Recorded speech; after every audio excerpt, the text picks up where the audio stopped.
Right, just a quick one today. I wanted to recommend some audiobooks. So I have an auditory processing disorder, so I'm not big on audiobooks, but I'm told that they're good for me. So I try and listen on average 15 minutes a day, but I don't very often do them like every day, and sometimes I listen a bit longer.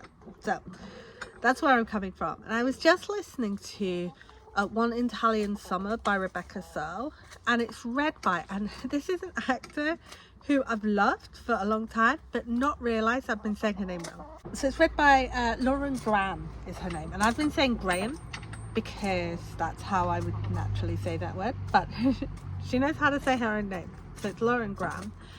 And she just reads it so much that even though I was just like, oh, I hate all the characters, why is the protagonist so bratty all the time? Actually, this is the story of bratty Katie getting less bratty over the course of the book. And so I'm glad I did read it, but I wouldn't have bothered if it was in physical copy. And I was thinking about how much the reader of an audiobook can make or break a series for you.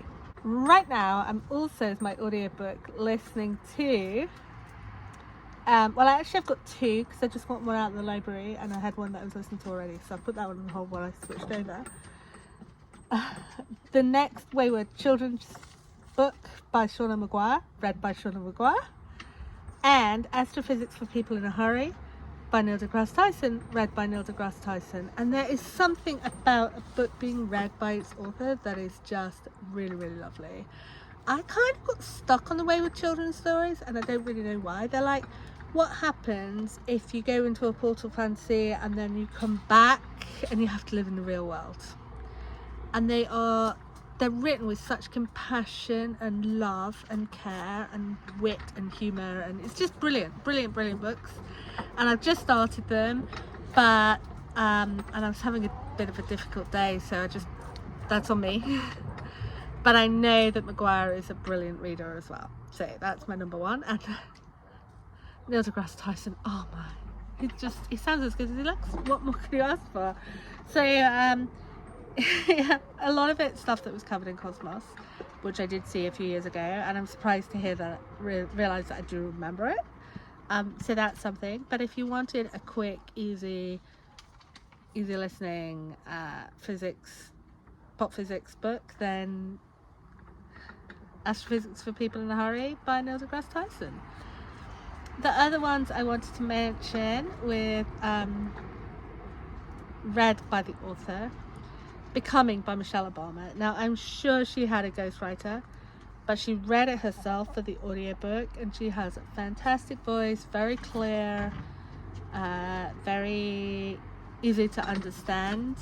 And while I find myself like, obviously she's not like me, I'm not like her, we don't agree on all the things, I found it very interesting to see her life, and she did remind me of other people, just not me. So that's okay. Yeah, and it's quite interesting to see how willing she is to say when her politics differ from her husband's. So I found that quite interesting. So that's Becoming by Michelle Obama. The next one I wanted to say is Tamed by Alice Roberts, which again is pop science. It's read by Roberts. Apparently she does science on the telly, or possibly history on the telly. Possibly a mixture of the two. I don't know, because I don't have the attention span for telly, sorry, unless I'm watching with someone else. So, but Tamed is the history of 10 species and how they became more tamed, including humans, and how they changed the shape of the world. And it's really, really fascinating. And if you've been watching these videos for a long time, there were a couple where I tried vlog. Every so often I try a vlog, and I'm like, I'm not really that interested in it. So of course they're not engaging vlogs, but there were a couple where I would just like pull over on the side of the road and be like, guys, do you know what I just learned from a book? And so yeah, so there's been a lot of that for my family as well. Like, so absolutely engaging, interesting book about evolution and domestication and how species work together. and about the climate change and all sorts of interesting things in that book, and it's read by Roberts herself, and which is, I think, she's a really brilliant reader, and again, she's really clear diction, really easy to understand. I'm going to jump now onto a different non-fiction, but not read by the author, and it is a book about poisons, and it's got different poisons for each letter of the alphabet, and how they were used historically, how they're used now, what they do to you, how Christie used them, and all that. Hello, darling. So it's really interesting, and it's amazing how many of the poisons were considered cures for asthma. So, you know, it's like arsenic is a cure for asthma, cyanide is a cure for asthma. Please don't use any of these cures for asthma. But it's really interesting because Christie was a chemist herself, and she knew a lot about drugs, and she used poisons extensively and inventively throughout her books. And so, I mean, the book also goes as spoiler free as possible, explaining how Christie used them in her murders, and it's just utterly fascinating. And I had to actually look up whether Nikki Diss, whether the reader was the same as the writer, but it's not. But she does sound like she's really comfortable with all the chemistry and with all the everything, so yeah, she could be. So that's a good one.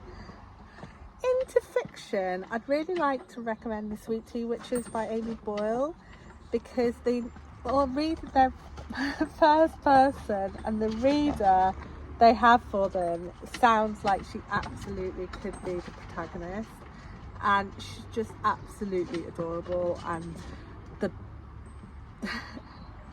I mean, the protagonist is adorable, but I'm going to go with the reader's adorable too. I'm just going to evict the dog and look up. Hi, Editor Kirsten here, ready to come and tell you that I forgot to actually put in the name of the narrator of The Sweet Tea Witches, and her name is Hollis McCarthy.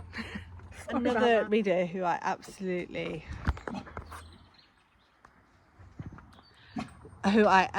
loved was Heather Costa, who read Horrid by Katrina Leno, and there was just something about the texture of her voice. I just found it really beautiful, and the book is so spooky, and it goes round and round in your head with an unrelatable narrator, and try to work out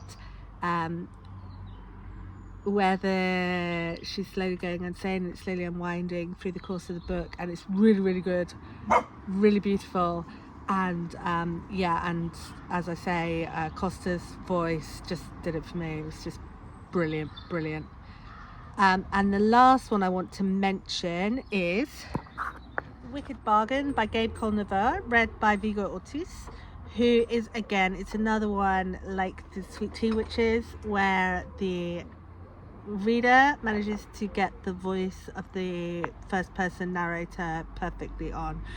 So this is a book with an NB pirate, NB Latinx pirate, magical pirate. It's just like, everything is perfect about this book. Magical NB Latinx pirates. If that doesn't grab you, then nothing will. And as I say, the narrator just perfectly gets into the head of our main character, Mar. They don't even come from the sea. They're born of the sea. They live on the sea. It's perfect.